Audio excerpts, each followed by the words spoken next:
Mark 14. It was now 2 days before Passover and the festival of unleavened bread. The leading priests and the teachers of religious law were still looking for an opportunity to capture Jesus secretly and kill him. But not during the Passover celebration, they agreed, or the people may riot. Meanwhile, Jesus was in Bethany at the home of Simon, a man who had previously had leprosy. While he was eating, a woman came in with a beautiful alabaster jar of expensive perfume made from essence of nard. She broke open the jar and poured the perfume over his head. Some of those at the table were indignant. "Why waste such expensive perfume?" they asked. "It could have been sold for a year's wages and the money given to the poor." So they scolded her harshly. But Jesus replied, "Leave her alone. Why criticize her for doing such a good thing to me? You will always have the poor among you, and you can help them whenever you want to, but you will not always have me. She has done what she could and has anointed my body for burial ahead of time. I tell you the truth, wherever the good news is preached throughout the world, this woman's deed will be remembered and discussed." Then Judas Iscariot, one of the 12 disciples, went to the leading priests to arrange to betray Jesus to them. They were delighted when they heard why he had come, and they promised to give him money. So he began looking for an opportunity to betray Jesus. On the first day of the festival of unleavened bread, when the Passover lamb is sacrificed, Jesus' disciples asked him, "Where do you want us to go to prepare the Passover meal for you?" So Jesus sent 2 of them into Jerusalem with these instructions. "As you go into the city, a man carrying a pitcher of water will meet you. Follow him. At the house he enters, say to the owner, 'The teacher asks, where is the guest room where I can eat the Passover meal with my disciples?' He will take you upstairs to a large room that is already set up. That is where you should prepare our meal." So the 2 disciples went into the city and found everything just as Jesus had said, and they prepared the Passover meal there. In the evening, Jesus arrived with the 12. As they were at the table eating, Jesus said, "I tell you the truth, one of you eating with me here will betray me." Greatly distressed, each one asked in turn, "Am I the one?" He replied, "It is one of you 12 who is eating from this bowl with me. For the Son of Man must die, as the Scriptures declared long ago. But how terrible it will be for the one who betrays him! It would be far better for that man if he had never been born." As they were eating, Jesus took some bread and blessed it. Then he broke it in pieces and gave it to the disciples, saying, "Take it, for this is my body." And he took a cup of wine and gave thanks to God for it. He gave it to them, and they all drank from it. And he said to them, "This is my blood, which confirms the covenant between God and his people. It is poured out as a sacrifice for many. I tell you the truth, I will not drink wine again until the day I drink it new in the kingdom of God." Then they sang a hymn and went out to the Mount of Olives. On the way, Jesus told them, "All of you will desert me, for the Scriptures say, God will strike the shepherd, and the sheep will be scattered. But after I am raised from the dead, I will go ahead of you to Galilee and meet you there." Peter said to him, "Even if everyone else deserts you, I never will." Jesus replied, "I tell you the truth, Peter, this very night, before the rooster crows twice, you will deny 3 times that you even know me." "No," Peter declared emphatically, "even if I have to die with you, I will never deny you." And all the others vowed the same. They went to the olive grove called Gethsemane, and Jesus said, "Sit here while I go and pray."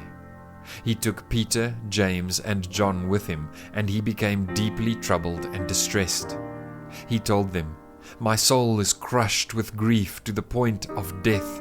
Stay here and keep watch with me." He went on a little farther and fell to the ground.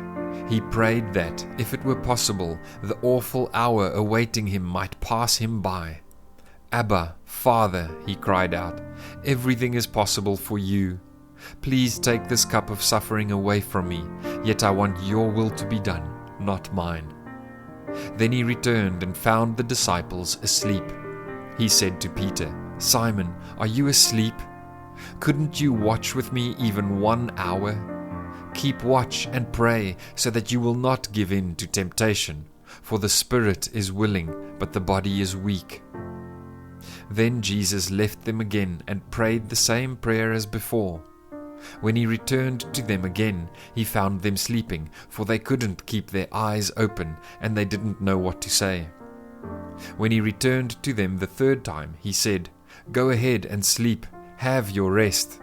But no, the time has come. The Son of Man is betrayed into the hands of sinners. Up, let's be going. Look, my betrayer is here. And immediately, even as Jesus said this, Judas, one of the 12 disciples, arrived with a crowd of men armed with swords and clubs. They had been sent by the leading priests, the teachers of religious law, and the elders. The traitor, Judas, had given them a prearranged signal. "You will know which one to arrest when I greet him with a kiss. Then you can take him away under guard." As soon as they arrived, Judas walked up to Jesus. "Rabbi," he exclaimed, and gave him the kiss. Then the others grabbed Jesus and arrested him. But one of the men with Jesus pulled out his sword and struck the high priest's slave, slashing off his ear. Jesus asked them, "Am I some dangerous revolutionary that you come with swords and clubs to arrest me? Why didn't you arrest me in the temple?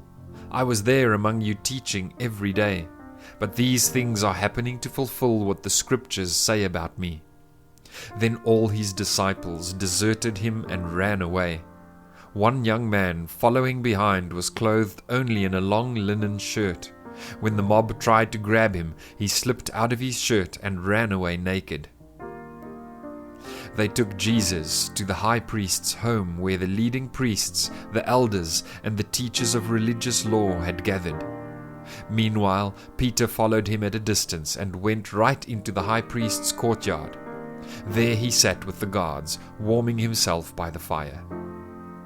Inside, the leading priests and the entire high council were trying to find evidence against Jesus, so they could put him to death.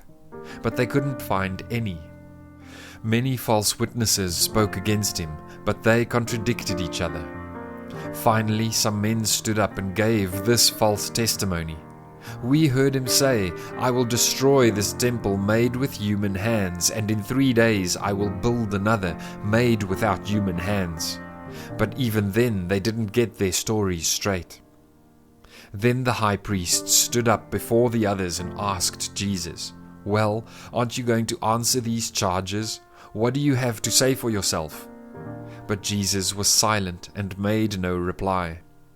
Then the high priest asked him, "Are you the Messiah, the Son of the Blessed One?" Jesus said, "I am, and you will see the Son of Man seated in the place of power at God's right hand and coming on the clouds of heaven." Then the high priest tore his clothing to show his horror and said, "Why do we need other witnesses? You have all heard his blasphemy. What is your verdict?" "Guilty," they all cried. "He deserves to die." Then some of them began to spit at him, and they blindfolded him and beat him with their fists. "Prophesy to us," they jeered, and the guards slapped him as they took him away. Meanwhile, Peter was in the courtyard below. One of the servant girls who worked for the high priest came by and noticed Peter warming himself at the fire. She looked at him closely and said, "You were one of those with Jesus of Nazareth."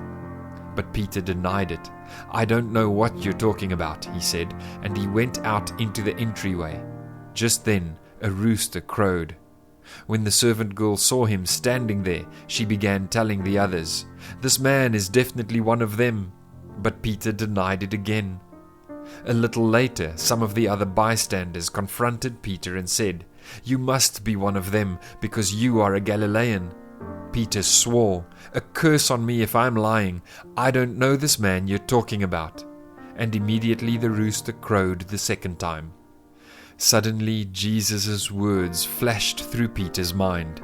Before the rooster crows twice, you will deny 3 times that you even know me." And he broke down and wept.